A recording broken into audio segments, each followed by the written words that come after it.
ஒரு 50 gram 1 litre தண்ணிக்கு எடுத்துக்கோங்க.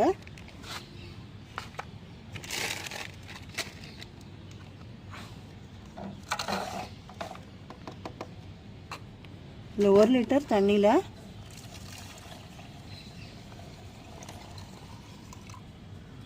ஐம்பது கிராம் வேப்பம் புண்ணாக்கு எடுத்துகிட்டு இப்படியே ஊற வச்சுருங்க. இது ஒரு நாள் ஊறணும். சில சமயம் நீங்கள் ஒரு டைம் இல்லை அப்படின்னா, ரொம்ப அவசரமாக நீங்கள் பெஸ்டிசைட் கொடுக்கணும், செடியில் நிறைய பாதிப்பு இருக்குதுன்னா ஒரு 4 ஹவர்ஸ் ஊற வச்சா கூட போதும். இல்லை டைம் இருக்குது அப்படின்னா நீங்கள் ஒரு நாள் விட்டுருங்க. இல்லை டைமே இல்லை அப்படின்னா நீங்கள் உடனே கூட ஒரு 2-3 ஹவர்ஸில் கூட இதை ஊற வச்சு நீங்கள் கொடுக்கலாம். இப்போ இது ஊறணும் கண்டிப்பாக. அப்போ தான் வந்து அந்த வேப்பம் புண்ணாக்கில் இருக்கிற சத்தெல்லாம் இதில் இறங்கி உங்களுக்கு அந்த கசப்புத்தன்மை, அப்புறம் அந்த வேப்ப மரத்தோட இலை, பட்டை, காய் எல்லாத்துலேயுமே நான் ஏற்கனவே சொல்லியிருக்கேன், அசிடிராக்டின் அப்படின்னு ஒரு காம்பவுண்ட் இருக்குது, ஒரு வேதிப்பொருள் இருக்குது. அசிடிராக்டிங்கிற வேதிப்பொருள் இருக்கிறதுனால தான் இதை வந்து நம்ம ஒரு பூச்சி விரட்டியாக ரொம்ப காலமாக யூஸ் பண்ணிட்டு இருக்கோம். ஸோ இந்த வேப்பங்கொட்டையில் எண்ணெய் எடுத்துகிட்டு அந்த கிடைக்கிற அந்த வேப்பம் பிண்ணாக்குலேயும் அசிடிராக்டின் இருக்குது.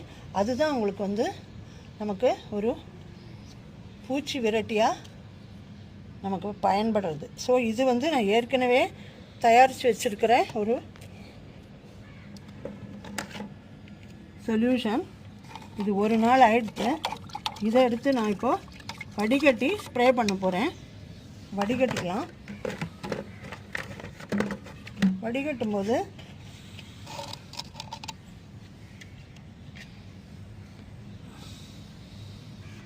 ஒரு லிட்டர் தண்ணிக்கு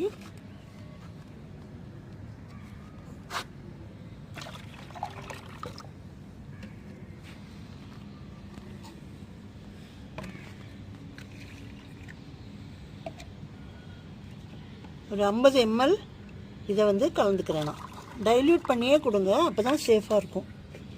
இதை வந்து நம்ம ஏற்கனவே நான் ஸ்ப்ரே பண்ணி காமிச்சேன் உங்களுக்கு. அந்த மாதிரி ஸ்ப்ரேயரில் இல்லாட்டா அந்த மாதிரி பாட்டிலில் கூட நீங்கள் ஸ்ப்ரேயராக யூஸ் பண்ணிக்கலாம். நான் பாட்டில் ஸ்ப்ரேயில் யூஸ் பண்ணி காமிக்கிறேன். இது வந்து நீம் ஆயில் கொடுக்கறத விட நல்ல எஃபெக்டிவாக இருக்குங்க.